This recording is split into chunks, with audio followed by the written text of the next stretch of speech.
Hey class, these were my major projects for our Problems in ESL Curriculum Design class.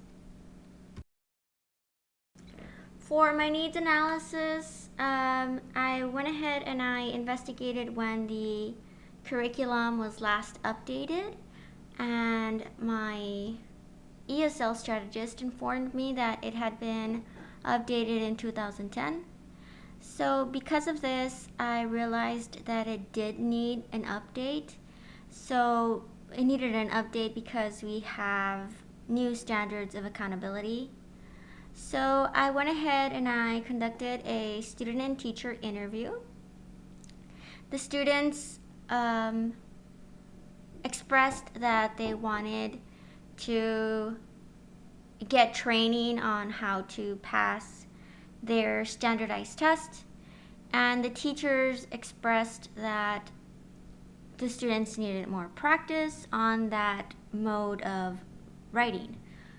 The students went ahead and wrote goals, and most of them also expressed that they wanted to learn how to write for their career, for job, for their real life, so that they can write nice Facebook posts or nice text messages to their friends. So that was another one of their goals.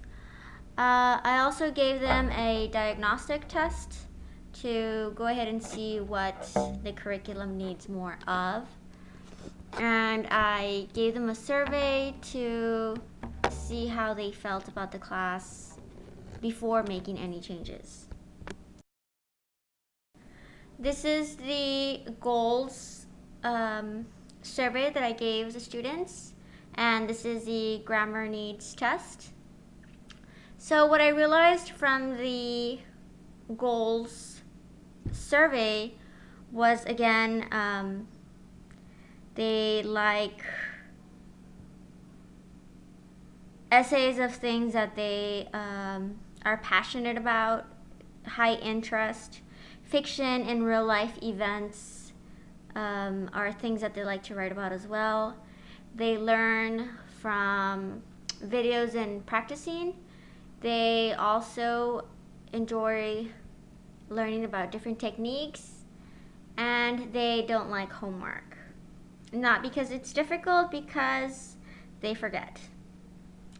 From the diagnostic exam, I realized that a lot of the foundational skills need to be retaught, even though these skills have been taught throughout the year.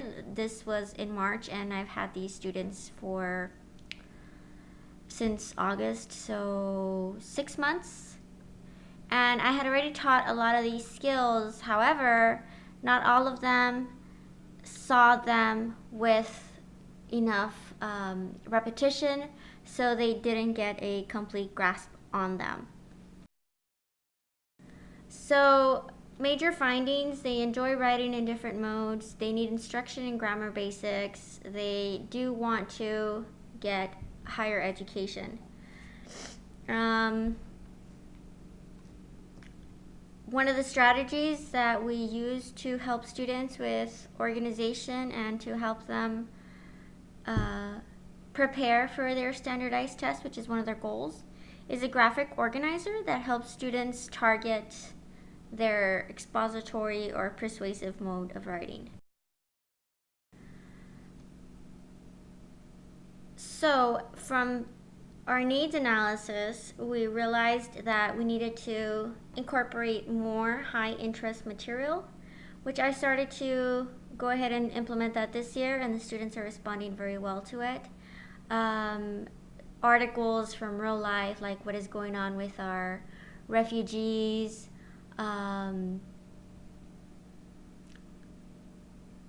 what is going on with our food laws, our school food laws, situation in different countries, etc. We also have incorporated grammar rules, and I'm trying to review them more and more often. We also need to incorporate essay practice more frequently, and in order to get students prepared for more than just the test, we do need to incorporate different modes, writing in different modes every now and then, like a resume, a narrative writing, how to write a recipe for a friend, or a how-to. So, and we also realized that we need to have more practice that is reflective of the STAR so that students can become familiar with the vocabulary and the structure of that exam.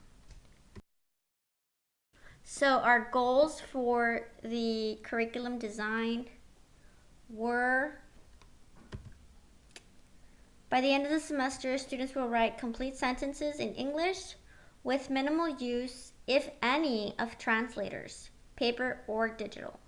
Now, I've always frowned upon letting students use translators because they're not truly exercising their mind, or they're not using their dictionary skills. So I would always say no.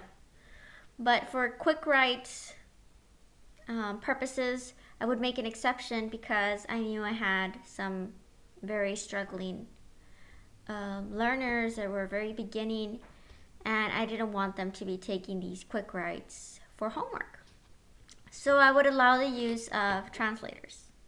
However, for the coming school year, I'll retract that privilege because students just rely on it completely, and they will never progress if they see Google as the know-it-all, and they're going to be making mistakes, just like the picture on here expresses.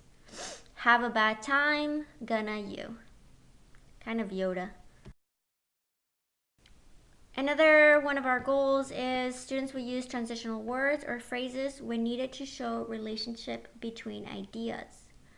So, since we give students a graphic organizer with some transition words already incorporated in there, sometimes they rely solely on the ones that we give them as a base. So, for the next school year, for our next 2017-2018 curriculum, we would like to modify the graphic organizers so that students have this list on there also, so that they can go ahead and vary their use of transitional words. So these are the graphic organizers that we are using at the moment. This is the expository. This is something like the STAR EOC high scoring essays have as a structure. So we go ahead and use it with our students to kind of help them have a fighting chance at passing the STAR. So as you can see, it's a hook, thesis, and this one doesn't have the transition words, but it has it right here, in the end. And over here, the persuasive essay, to begin with, furthermore, and for the counter argument. You could argue that, however, and for the conclusion, we have sentence frames here also, which is great. It's nice to show the students what is expected of them. However, they rely on them way too much. So I'd like to modify them and do something like the choices given here. Another one of our goals is for students to be able to identify and compose compound and complex sentences. One of the biggest problems that I see is students use because it is important, because I like it.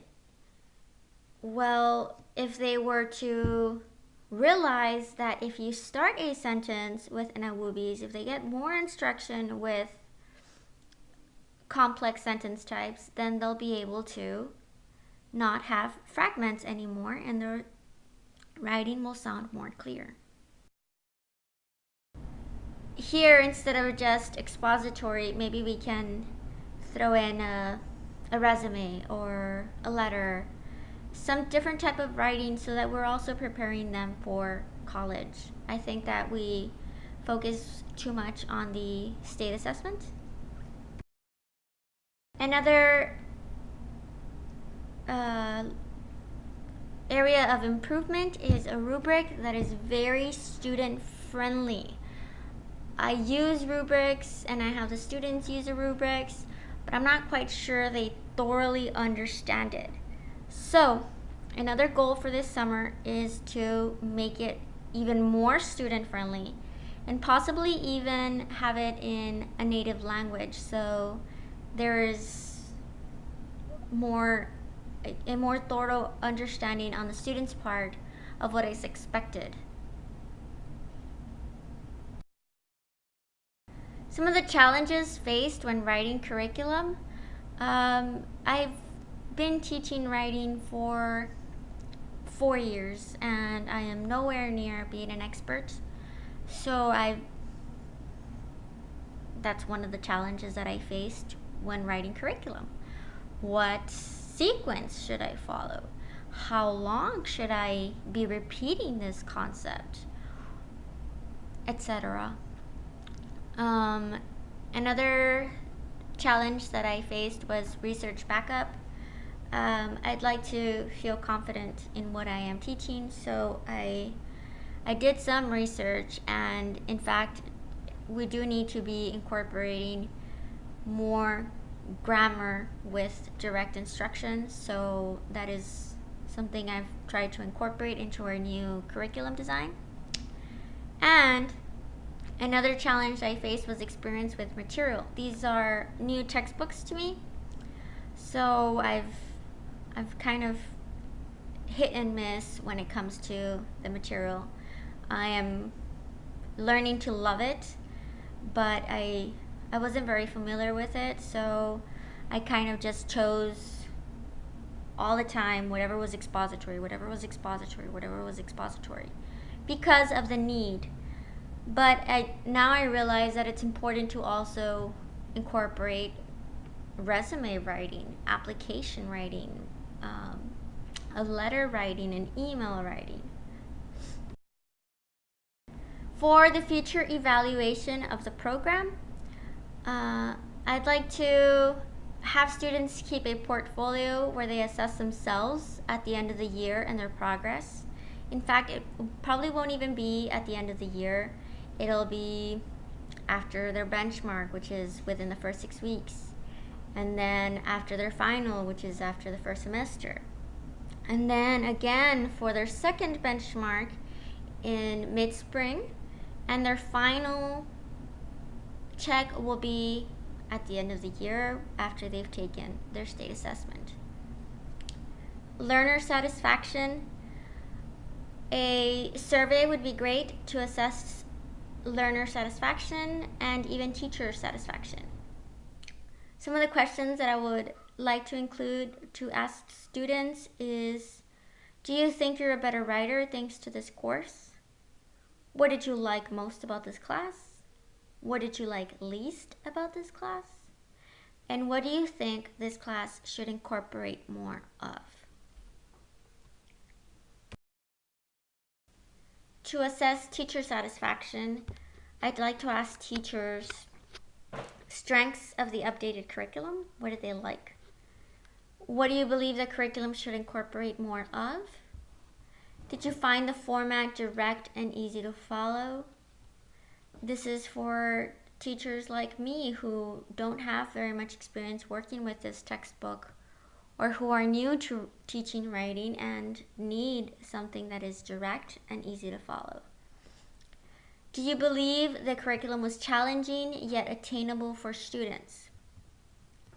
Do you feel that the pacing was appropriate? And to assess the future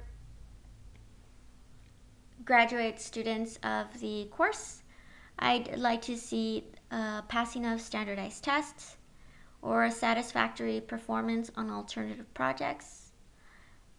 Were they able to receive entrance to university or higher education? And were they able to obtain a job where they can use writing as a tool, or where they'll need writing in some sort of way as a tool.